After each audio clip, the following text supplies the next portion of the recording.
ውረድ እንውረድ አላዋጣንም ፍና ከስቃይ አላዋጣንም ሆብሎ ገድሎ መሞት ላይ ዳዳው ከእንግዲህ ብረት ገብስ ሆኗል ዕዳው አዲሱ ትውልድ ሀሳብ ነው ሜዳው የውጭ ግንኙነት ፖሊሲ ላይ ደግሞ ሀገራችን ያለፉት 7 ዓመታት የተዋረደችበት አንገቷን የደፋችበት ስለሆነ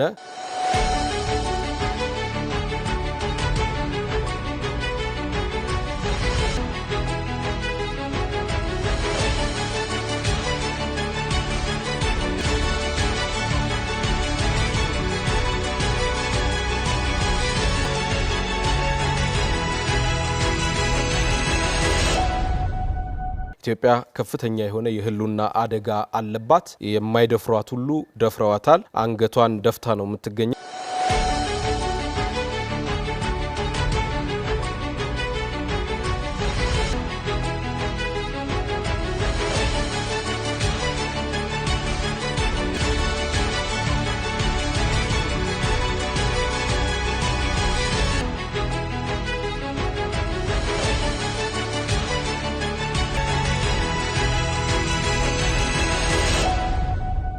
ይህ ትንታኔ ሜዳ ነው።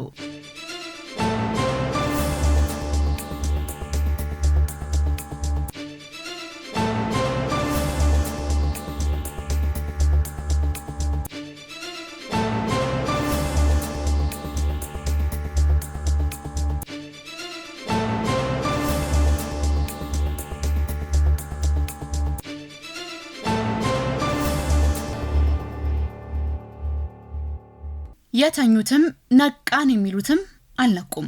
ከሰሞኑ በፋና ቴሌቪዥን የተላለፈ የፓርቲዎች የውጭ ግንኙነትና የብሔራዊ ደህንነት ፖሊሲ ክርክር የተኙትንም ነቃን የሚሉትንም አለመንቃት የሚያሳይ ነው። ብዙዎቹ የሀገራችን የፖለቲካ ልሂቃን የፖሊሲ አማራጮቻቸው ተቸካይነት የማያጣው ነው። ከዚህ አለፍ ሲልም እምብዛም ያልታሰበበት ለሚዲያ ፍጆታ ብቻ እዚያው በዚያው የሚነገር እንጂ ደርዚዞ የተጻፈ የበሰለና የታሰበበት አይደለም። በክርክሩ ሂደት ያስተዋልነውም ይህንኑ ነው። እስኪ የተኙትን አስቀድመን ከዚያ ደግሞ ነቃን የሚሉትን እንመልከትና ከ12 ዓመታት በፊት የነቃውን ሰው እንመልከት። ከ17 ዓመታት የትጥቅ ትግል በኋላ ስልጣን ይዞ ለ27 ዓመታት ያክል ኢትዮጵያን የመራው መንግስት የውጭ ጉዳይና የብሔራዊ ደህንነት ጉዳዮች ላይ ጥሩ እንቅልፍ ተኝቶ ኖሯል። ይሄ ጥልቅ እንቅልፍ የተሻለ የውጭ ጉዳይ ፖሊሲ እንዳይኖር መሰረታዊ የብሔራዊ ደህንነት ጉዳዮችም ትኩረት እንዳይኖራቸው አድርጓል። አልፎ አልፎ እንኳ የተሻሉ የፖሊሲ አማራጮችን ማቅረብ የሚችሉ አሳቢዎች ቢኖሩ እነዚያን ሆን ብለው ያንቀላፉ እንዳይቀሰቅሷቸው ጥብቅ አሳሪ ደንብና ስርዓት ፈብርከውባቸው ነበር። እንደ ባህር በር ያለውን ወሳኝ ብሔራዊ ጥቅም ጉዳይ አድርጎ ማንሳት ለግልምጫ ሲልም ለእርግጫ የሚዳርግ የነበረው ስለዚያ ነው። ያ ስርዓት የተሻሉ የውጭ ግንኙነት ፖሊሲ ሐሳቦችን ካለመፍጠሩም በላይ የሚፈጠርበትን ስርዓትም ጠርቅሞ የዘጋ ነበር። በዚህ መሃል ስርዓቱን እንቃወማለን የሚሉት ጥቂት የነቃነን ባዮች ያልበሰለ የወዲያው ለወዲያው ሐሳቦችን እያያዙ ወደ መድረክ እንዲወጡ አደረጋቸው። የፖለቲካ ምህዳሩም ከጥልቅ አሳቢ ይልቅ ቃላትን አሰናስሎ መናገር ለሚችል አፈኛ የተሻለ አጨብጫቢ ሆነ። ይህ የሰካራም አካሄድ ለኢትዮጵያ ፖለቲካ ምህዳር አጉል ባህልን አጎናጸፈ። ከማሰብ ይልቅ መሳደብ፣ ከመጻፍ ይልቅ መንቀፍ፣ ከመስራት ይልቅ ማውራት፣ ከመወያየት ይልቅ መዘላለፍ የንቁ ፖለቲከኛ መለያ መሰለ። እናም ነቃን የሚሉት እንኳ ሳይነቁ እዚህ ደረሱ። አዎ ከሱዳን ጋር መጀመሪያውኑ ትንኮሳ ማቆም አለበት ብዬ ነው። ማን እየተነኮሰ ያለው? ኢትዮጵያ ዩናይትድ አረብ ኤምሬት ተላላኪ ሆና ትንኮሳ እየፈጸመች እንደሆነና በሌላ ሀገር ላይና በግጭት ቀጠና ውስጥ ባለ ሀገር ላይ 4 ኪሎ ቤተ መንግስት አለ ማለት ስለማይቻል ለእናንተው ነው ጥያቄ። መደመር ብላችኋል። መደመር መጽሐፉን አንብበናል። መደመር ማለት ከምዕራፍ ወደ ምዕራፍ ሲሸጋገር የተጣራሱ ሀሳቦች የሚያቀርብ መጽሐፍ። የውጭ ግንኙነት ፖሊሲ ላይ ደግሞ ሀገራችን ያለፉት 7 ዓመታት የተዋረደችበት አንገቷን የደፋችበት ስለሆነ እየደገፈች ያለችው የዩናይትድ አረብ ኤምሬት ተላላኪ በመሆን ኢትዮጵያ ናት። ይህ አሰራር ከቀጠለ የሀገራችን ብሔራዊ ጥቅም ለውጭ ኃይሎች አሳልፎ የመስጠት አደጋ ያደርሰዋል ማለት ነው። ኢትዮጵያ ከፍተኛ የሆነ የህልውና አደጋ አለባት። የማይደፍሯት ሁሉ ደፍረዋታል። አንገቷን ደፍታ ነው የምትገኘው። በዚህ የፖለቲካ ክርክር የተመለከትነው የዚህን እውነታ ነጸብራቅ ነው።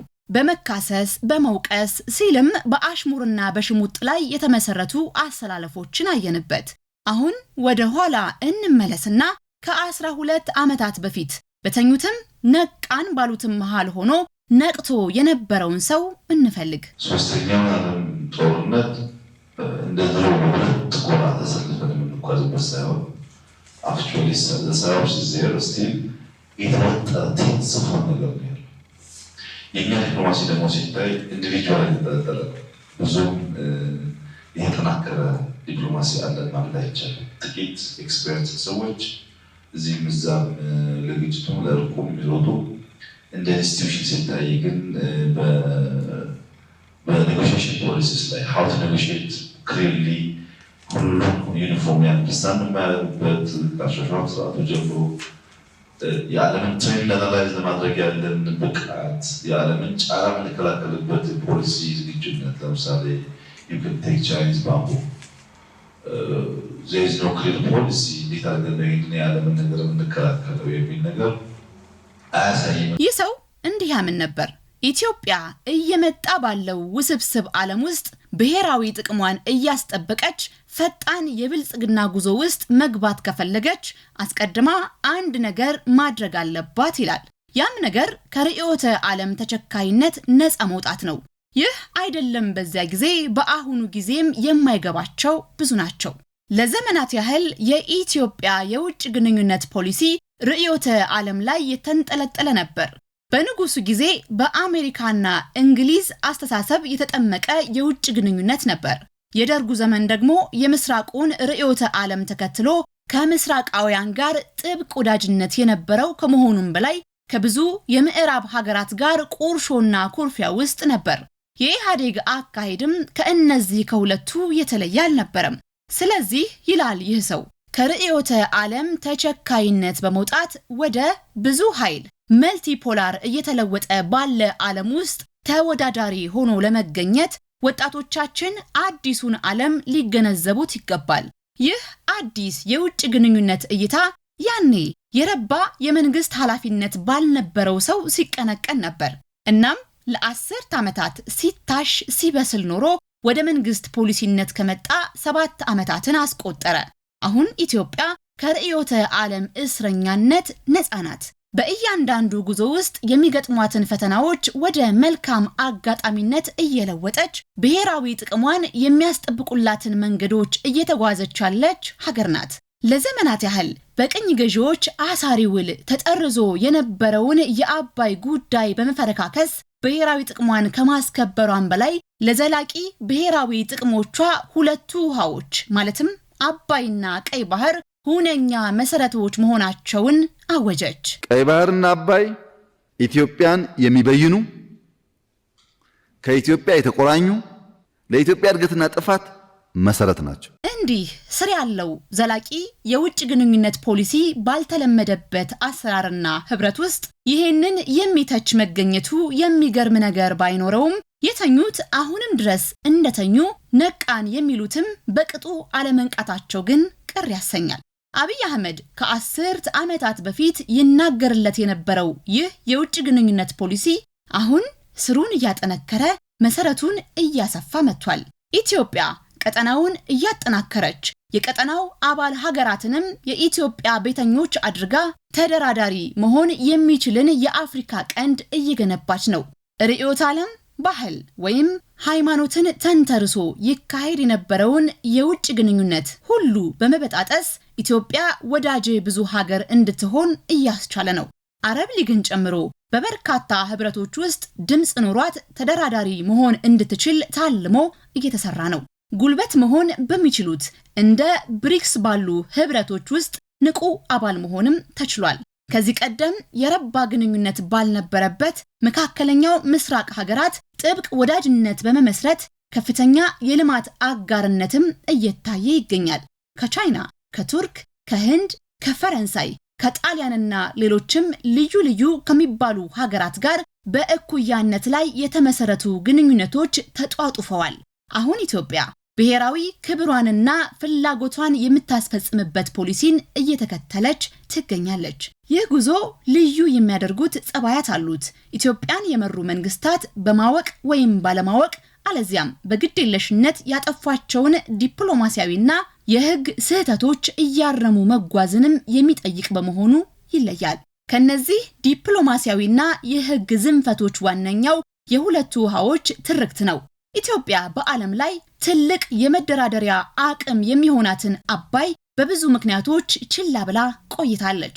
የቀይ ባህር ነገር ደግሞ የውሾን ነገር ያነሳ ውሾ እንደሚባለው በዝግ ተቀምጦ ቆይቷል። እኒህን ዝንፈቶች ለነገ ማሳደር የማደግ ህልምና ተስፋ ያላትን ኢትዮጵያን እግር ከወርች አስሮ እንደማስቀመጥ ነው። ስለዚህ አብይ አህመድ ቆራጥ የሆነ ውሳኔን መወሰን ያስፈልገናል ያለው ከ12 ዓመታት በፊት ሆኖ የመሪነት በትሩን ሲጨብጥ ውሳኔውን ወሰነ።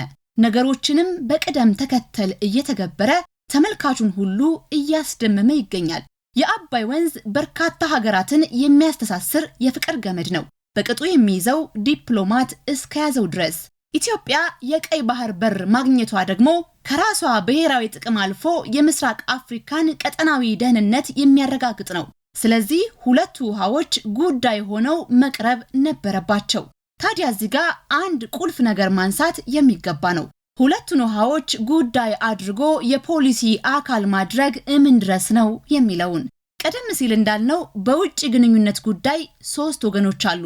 የተኙ፣ ነቃን የሚሉና የነቁ። የተኙት አሁንም ከመኝታቸው የሚቀሰቅሳቸውን አይፈልጉም። ጥልቅ እንቅልፍ ውስጥ ናቸው። የውጭ ግንኙነት ፖሊሲ ለነሱ ጥቂት ስንዴ፣ ጥቂት ዶላር፣ ጥቂት መድኃኒት የሚደጉማቸው መንግስት ማግኘት ነው።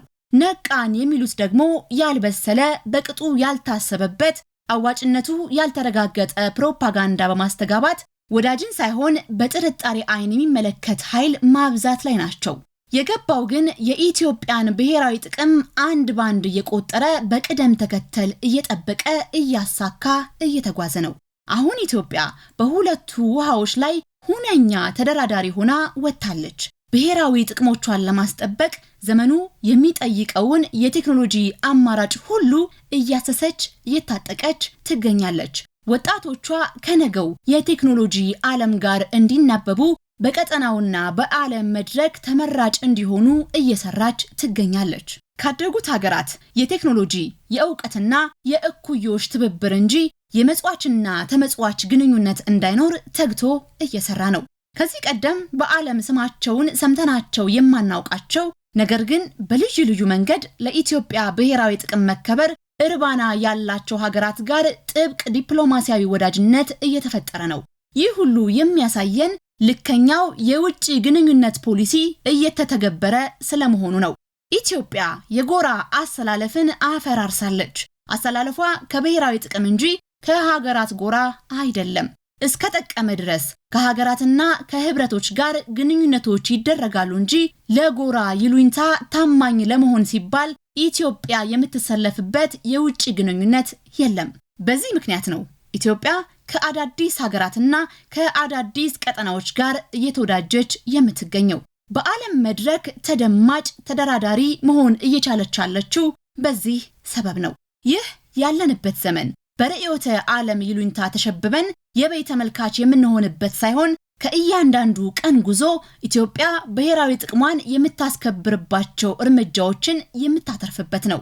እዚህም እዚያም ውጥረት በሚንጣት ምናልባትም ወደ 3ኛው የዓለም ጦርነት እያመራች ባለች ዓለም ውስጥ የጎራ ወይም የርዕዮተ ዓለም እስረኛ ከመሆን ይልቅ ከእያንዳንዱ ጉዞ ትርፍና ኪሳራን እያሰሉ በመጓዝ ወዳጅነት በማብዛት ጠላትን በመቀነስ ላይ የተመሰረተ የውጭ ግንኙነት ፖሊሲ ተመራጭ የሚሆነው ስለዚህ ነው። Not based on dependency but dignity, not on extraction but shared prosperity, not on the past but on a future we build together. ውረድ እንውረድ አላዋጣንም፣ ፍና ከስቃይ አላዋጣንም፣ ሆብሎ ገድሎ መሞት ላይ ዳዳው ከእንግዲህ ብረት ገብስ ሆኗል ዕዳው። ሀሳብ ነው ሜዳው